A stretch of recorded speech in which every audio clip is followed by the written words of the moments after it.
Are you overworked and underpaid? Do you feel like you are a part-timer who's asked to do full-time work? Well, that's what we're talking about today. I'm Daryl Girardier, and this is the Church Communications Podcast.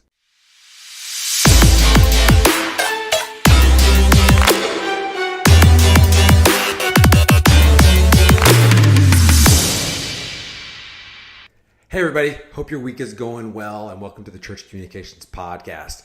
Today we're talking about what to do when you're overworked and underpaid. Now, in the first segment, I talked about how that may be because you're a part-timer and you're asked to work full-time hours. But to be honest with you, a lot of us who are full-time feel like we're asked to do full-time work and then a lot more than that. So this may apply to you no matter what your situation is.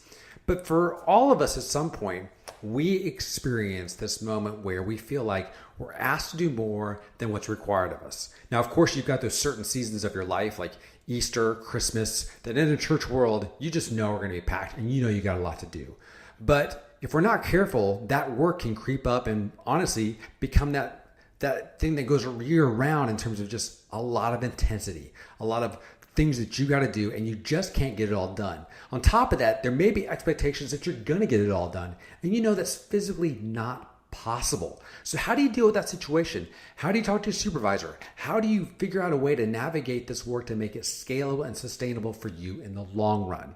Well, today I'm going to share with you what I think is one method of helping you accomplish that and hopefully clearly communicating to the people around you what you can and cannot do. Okay, so here's what I want you to do. I want you to go ahead and get a legal pad. And I want you to sit down. I want you to write down everything you do. That's it. I'm talking everything you do. Write everything down on a legal pad. Now, once you've done that, you've hopefully probably got 3 or 4 pages full of just stuff that you do. I want you to go and I want you to identify the key things that you do that have the greatest return on investment of your time. In other words, these are the things that really impact your church. Okay, so that could be everything from maybe you run the soundboard to maybe it's you do Facebook stories, Instagram posts, whatever it is that has the greatest impact for your church. I want you to turn around and I want you to circle all of those things. Now keep in mind, when you've got this massive list, you should not be circling everything. This list actually of things you're circling should be quite small. Okay, because what we're looking for is just those few things that you do that really have the greatest impact. Okay, so once you've got that list now circled, I want you to go ahead and get another sheet of paper, and I want you to write Monday, Tuesday, Wednesday, Thursday, Friday, Saturday. So basically, I'm asking you to create a whole week, Sunday through Saturday, if you will, of days. Okay, so just kind of map it all out like you would like a weekly calendar. Then I want you to do is I want you to take all those things that you just identified on that list, all the things you circled that have the great impact on your work. I want you to place them on that calendar, that week, if you will. Okay, I want you to obviously place them there on those days that you get those things done, and also how long it takes you to do those things. Okay, so in other words, I want you to basically kind of map out, if you will, the big things that you do for your church, how long it takes you to do them in a weekly time frame. Okay, now once you have that mapped out, you should have all of those big major tasks mapped out. I want you to go back to that list again. And this is the list of all the stuff that you do. And I want you to then go to all the items that aren't circled. And now I want you to pick the items that you know are non-negotiables, things you must do. They may not have, quote unquote, a great impact on your church, but they're things you have to do, like maybe an expense report. Maybe it's uploading sermon audio. Whatever that is, I want you to take those items and I want you to take them and I want you to place them on the calendar as well. So now we've got the big things that you do that have great impact, and then all the things non-negotiables, things that you just have to do. Okay, so now that you've got that done, your calendar should be starting to fill up, and maybe it's already filled and overflowing at this point and you've got no more time. Who knows? But after you've done that, I want you to go back to your list again, and I want you to grab some things that you know you'd like to do that don't have great impact or are kind of negotiable and put those in. In other words, fill up that calendar. Now, once you've done that, basically what you've done with this calendar is you've created your ideal work week. This is what you really think you can do in the time allotted. This is what you can do. You can't do any more, but this is what you can get done. Now, here's the other thing. Everything on that list that didn't make it onto that calendar, you got to let go of. You got to get rid of it. Okay, so now I want you to take that calendar that you've got, and I want you to set up a meeting with your supervisor. That's right, you're going to sit down with your supervisor. Why? Because at the end of the day, they're the person who's got to sign off on whatever you want to do in regards to changing your work to make it scalable and sustainable.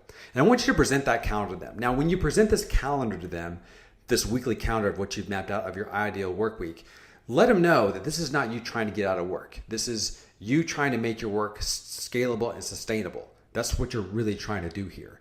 And look at them and hand the calendar and say, look, this is what I believe the ideal work week should look like. What do you think?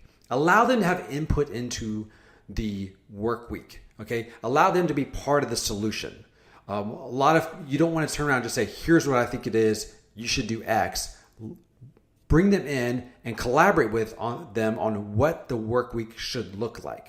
Now, I'm being fairly generous with your supervisor in the sense that I'm hoping you have a supervisor will be understandable and reasonable. There's a good chance that may not be the case. There also may be the chance that your supervisor looks at the stuff and goes, you could do all this in half the time. You take too long with your work. Man, be honest with you, that may be the case. Or you may run into the incident where you've got a supervisor who just doesn't really understand what you do and what it takes to get that work done. If that's the case, then that's a whole separate conversation by which you probably want to have them come with you and actually see the work you do and actually see how it gets done, kind of see how the sausage gets made. And that's going to be a difficult conversation and probably a difficult path to go down, but one that's going to have to happen if you're really going to make this work scalable and sustainable down the road. Now, this conversation that you're having with your boss, again, it's not about you trying to get out of work. It's about you telling them you love the work. You want to do the work the best way possibly that you can, but you've got to make this work scalable and sustainable for you down the road. The goal of this meeting is for you to clarify your expectations of what you think the job is and have them speak into what they think the job is. So you guys both of you will have a mutual understanding of what the work should look like. What you want is you want them to walk away going, wow, my boss understands what I'm doing. He's got a clear picture of what I think the work should look like. I have a clear picture of what they think the work week should look like.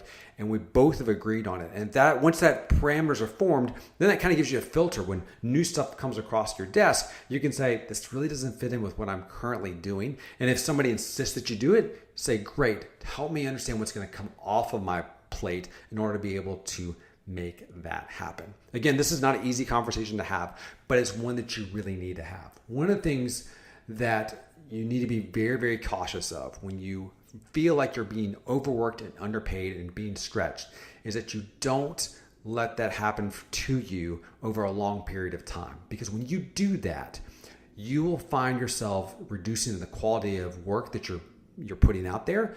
And on top of that, you'll find yourself making mistakes, not only just in the work, but in your life in general. Your health, your family, your spiritual needs that you have, all of those things, your soul care, if you will, those things you've got to take care of. And if you don't make your work scalable, sustainable, it's not going to happen. And that's where I've seen a lot of people who do work in the church where their failures have come from. It's because of the fact, they were overworking themselves and they weren't making the work scalable, sustainable for them in the long run. So try this out. Try to map out your ideal work week. Sit down with your supervisor. Walk through it, see if what their ideal work week looks like and your ideal work week looks like matches up. And if that's the case, you've got to win, and hopefully you can make this a job that you love and you enjoy. So until next week, you guys take care and hope you guys are doing well. We'll talk to you soon. Thanks. Bye. Hey, thanks for watching this video on YouTube. If you liked this video, please hit the subscribe button. We would really, really like it. Thanks for watching.